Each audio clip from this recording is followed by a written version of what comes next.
When it comes to foreign investment, like anything, there are two sides. The side who encourages it and the other who doesn't. The encouraging side is made up of the government and the investors themselves. Then there are the general public in rural communities who do not see the benefits of foreign investment in our agricultural sector. The two main areas of concern with foreign investments are food security and financial stability. Members of the public are scared for our future food security, as we need to ensure that we can produce and provide enough food and water to feed Australia's expanding population. Many farmers feel that they are being denied by the government because they just can't compete with the offers being made by foreign investors. A local man, Farmer Joe, was happy to share his opinion with us. The farming life isn't an easy life, and these foreign investors are just making it tougher. They come here, making offers the government just can't resist. They're taking all our land and our resources. It's madness. According to the Treasury, the need for foreign investment is undeniable.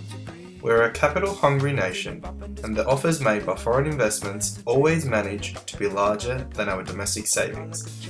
These investments not only give a one-off large sum of cash to our country, but they also provide funding for research, which in turn leads to technological innovations, ultimately resulting in high productivity.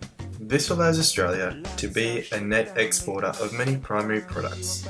This provides a source of income to many Australians, especially those in rural areas.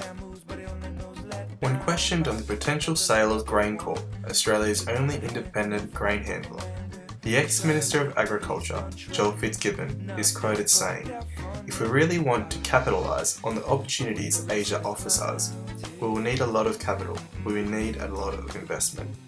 Our national interest is first and foremost. We should embrace foreign investment, not fear it."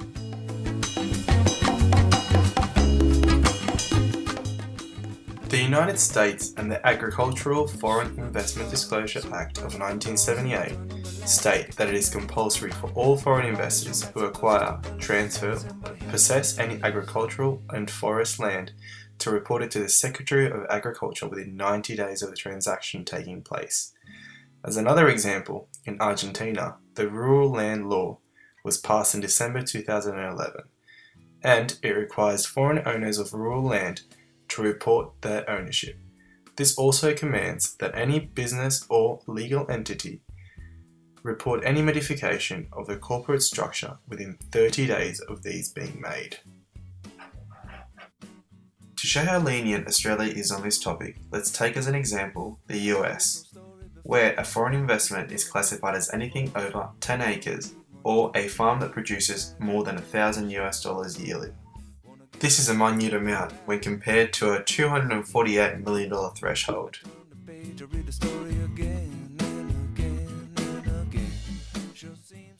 A proposed way to make people feel less threatened by foreign investment is to form what would be called a Foreign Ownership Register for agricultural land. This register would include all post-acquisition transactions to give the government and the general public a better understanding on just how many assets are foreign owned.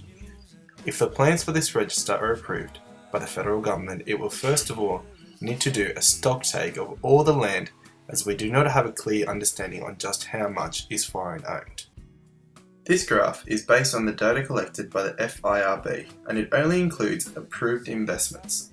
This means that only investments that are larger than 248 million are shown. It also shows planned investments, even if the deal has fallen through. A national register might sound like a great idea, but the government must carefully consider the threshold that so many parties want lowered, as this might scare away investors and ruin what we're trying to protect and improve in the first place, our national food security and the financial stability of our country. A state version of what would be a national foreign ownership register is already in place in Queensland. It falls under the Foreign Ownership Land Register Act of 1988. This means that the state maintains up-to-date information on all of its foreign investments. Thanks to inside sources, we have acquired video of a Mexican tequila manufacturer with investments in Australia and his response to the government reviewing foreign investment thresholds.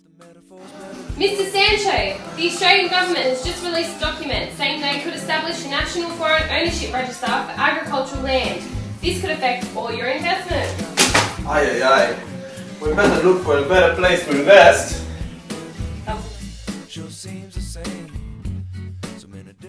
In conclusion, I believe that Australia does need more control and knowledge on how much land is owned by foreign investors. A register like the one in Queensland may just be the answer, but the threshold will need to be elevated, as this might scare some investors away. Formation of a national register will also help with the public's understanding of the issue. I hope you found this information useful, and it has raised awareness of just how much of an important issue foreign investment is.